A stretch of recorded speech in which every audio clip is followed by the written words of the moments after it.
এই মুহূর্তে আমার সঙ্গে উত্তর দমদম পুরসভার কাউন্সিলর মানে পুর প্রতিনিধি রাজর্ষিবাবু রয়েছেন, রাজর্ষি বসু।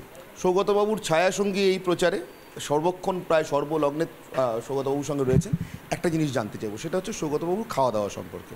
যদিও দুপুরে আসবো আমি খাওয়ার সময়, এখন বেরোচ্ছি তো সকাল থেকে নিশ্চয়ই দুপুরে কি খাওয়া হবে তার একটা প্রস্তুতি থাকে, বাজার টাজার ইত্যাদি, সেটা কিভাবে হয়, আপনি কি করছেন? নর্মালি সিম্পল খাবারই খান উনি। সকালবেলা একটু পাউরুটি বা একটু ফল এই সমস্ত খান। দুপুরে ডাল, একটু আলু ভাজা, ভাত, একটু সামান্য কোনো তরকারি আর হালকা মাছের ঝোল। সাধারণত কাতলা মাছের ঝোলটাই খান, কারণ কাটাকুটা বেছে খাওয়ার মতো সময় এখন নেই। সেটা কি বরাবরই তাই, মানে পছন্দই কি বড় মাছ? হ্যাঁ হ্যাঁ, এটা খেতে খুব একটা পছন্দ না না না।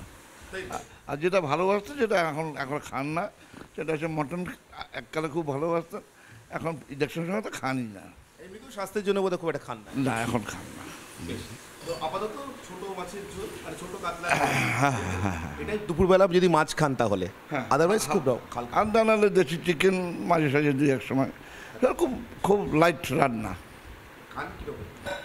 না, খুব অল্প। কোনো কালই বোধহয় খুব একটা পরিমাণে বেশি খেতেন, বহু আগে খেতেন। হ্যাঁ, সেটা বছর 15 আগে। বেশ, অর্থাৎ আপাতত বাজারের প্রস্তুতি চলছে। দুপুরবেলা প্রচারের প্রথম পর্ব সেরে এসে সৌগতবাবু যখন খাবেন তখন পাতে কী কী থাকে নিশ্চিতভাবে আমরা দেখব, কিন্তু তার একটা আভাস সকালের বাজারে যাওয়ার আগে আমরা নিয়ে রাখলাম।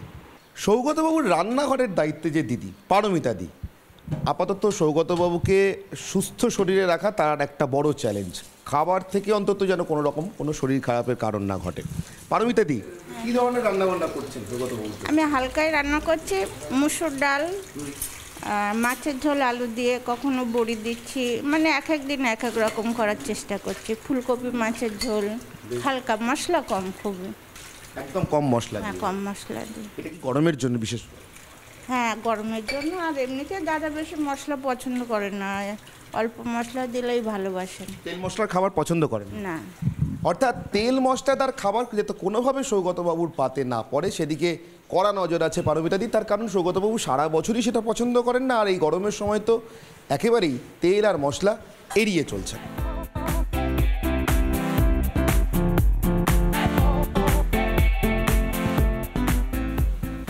দলেরই স্থানীয় এক কাউন্সিলর বা পুর প্রতিনিধির কার্যালয়, আপাতত সেখানেই কর্মী সমর্থকরা একসঙ্গে হবেন এবং তারপরে প্রচারের জন্য আরও এগিয়ে যাবেন। আপাতত তাদেরই অপেক্ষায় এই কার্যালয়ে অপেক্ষা করছেন সৌগত রায়, এবং সেই ফাঁকেই সকালের সংবাদপত্র কিছুটা নজর বুলিয়ে নেয়। আমরা গিয়ে এই ফাঁকে একটু কথা সেরে নিই সৌগতবাবুর সঙ্গে। সৌগতবাবু, একটা কথা হঠাৎ মনে হচ্ছিল, আপনি প্রথম যেবার সাংসদ হলেন আপনার বোধহয় 31 বছর বয়স, সেবারের মানে 77 সালের 30, সেই সংসদে বোধহয় আপনি সবচেয়ে কম বয়সে ছিলেন নাকি? মোহাম্মদ ইসমাইলকে হারিয়েছিলেন। মোহাম্মদ ইসমাইলকে হারিয়েছিলেন, জায়ান্ট কিলার প্রথমবারই।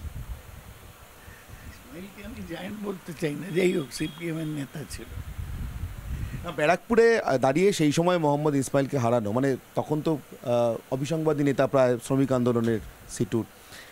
আপনি তারপরেও অনেকবার এমন অনেক বড় বড় হেভিওয়েটকে হারিয়েছেন, ক্ষিতি গোস্বামীকে হারিয়েছেন। এই জায়ান্ট কিলার হতে হতে সৌগত রায় নিজে কখন জায়ান্ট হয়ে গিয়েছেন, 15 বছরের সাংসদ, টের পেয়েছেন? না, জায়ান্ট আমি এখনো হইনি।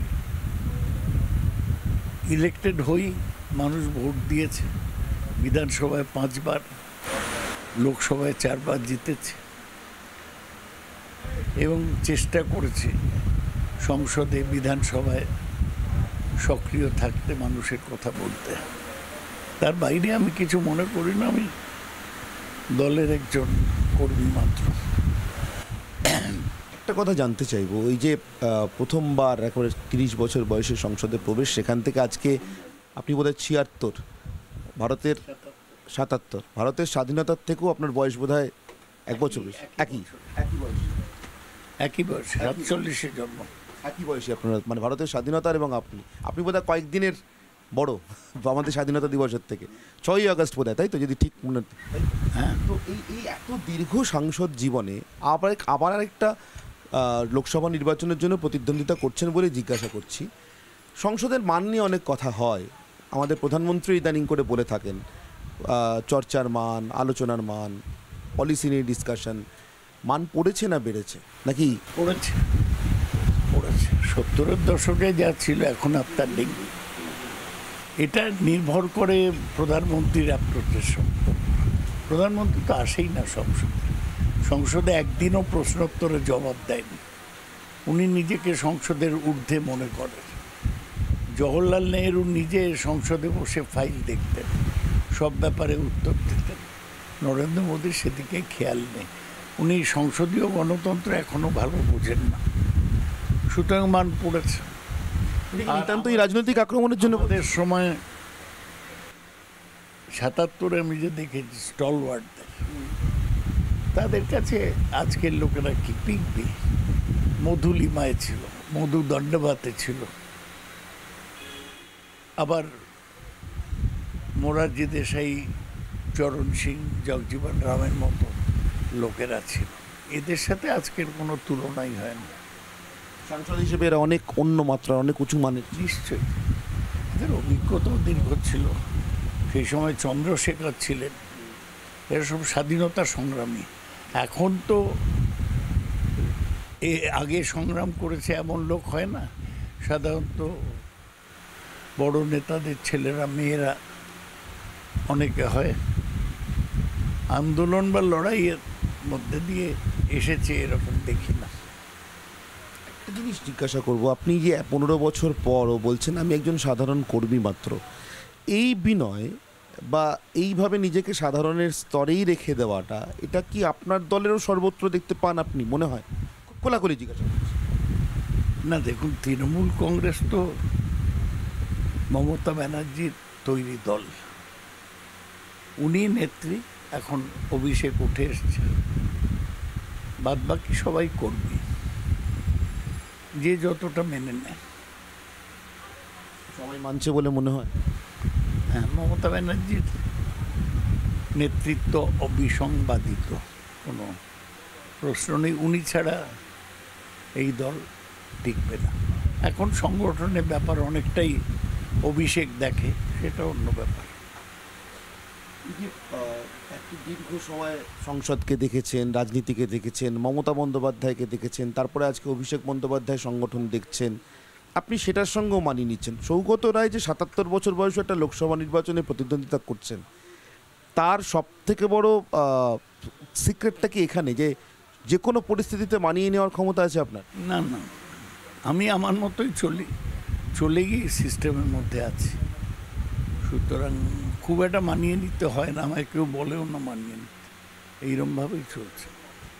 বাইরের মানুষের অপার কৌতূহল, তৃণমূলেরও যারা এই মুহূর্তে অনেক নবীন কর্মী, আবার অনেক প্রবীণ কর্মীও আছেন, তাদেরও কৌতূহল, অভিষেক বন্দ্যোপাধ্যায়ের সঙ্গে আপনাদের প্রবীণদের সম্পর্কটা ঠিক কেমন? খুব ভালো। অভিষেক অসম্ভব বড়দের সম্মান দেয়, রেসপেক্ট করে, তাদের জিজ্ঞেস করে, কোনো সমস্যা নেই। অভিষেক বন্দ্যোপাধ্যায় নবজোয়ারে আপনাদের ভেসে যাওয়ার কোনো কারণ নেই? না না, ও নবজোয়ারে বিজেপিকে ভাসাতে চেয়েছে, আমাদের না।